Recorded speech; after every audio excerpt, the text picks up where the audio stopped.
skip to content. The Grammy Awards giveth, and the Grammy Awards taketh away.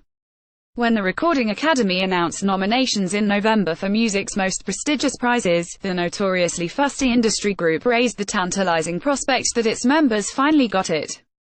With multiple nods for the likes of Kendrick Lamar, Jay-Z and the Puerto Rican duo of Luis Fonsi and Daddy Yankee, whose song, Despacito, was 2017's biggest, the Academy seemed to be acknowledging that, in a rapidly changing world, great pop should strive to embody new values instead of merely upholding the old ones. At Sunday night's 60th Grammys, broadcast on CBS from New York's Madison Square Garden, the major winners, and many of the performances, largely reflected a reversion to type. And instead of Record of the Year going to Despacito, a Spanish-language love song that became something of an anthem in the face of President Trump's harsh rhetoric regarding immigrants, the trophy went to Mars again for his album's throwback title track.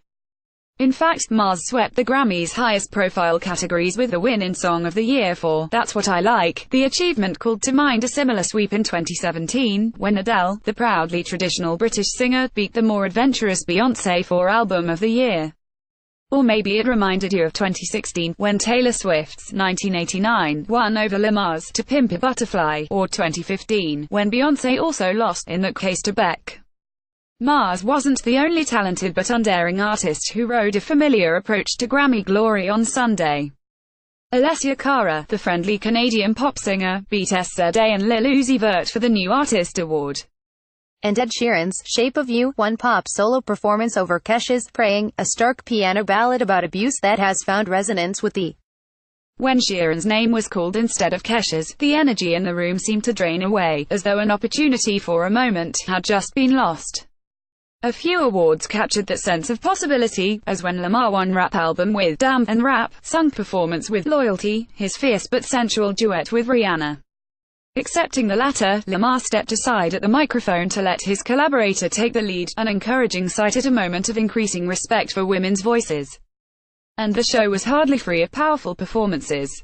Lamar opened the program with a stunning medley built around his song, XXX, that had him surrounded by dancers in combat fatigues and assisted by comedian Dave Chappelle, who told the audience that, the only thing more frightening than watching a black man be honest in America is being an honest black man in America. Kesha pushed her voice to the breaking point to do Praying, with help from several other female pop stars, including Cyndi Lauper, Camila Cabello and Andra Day.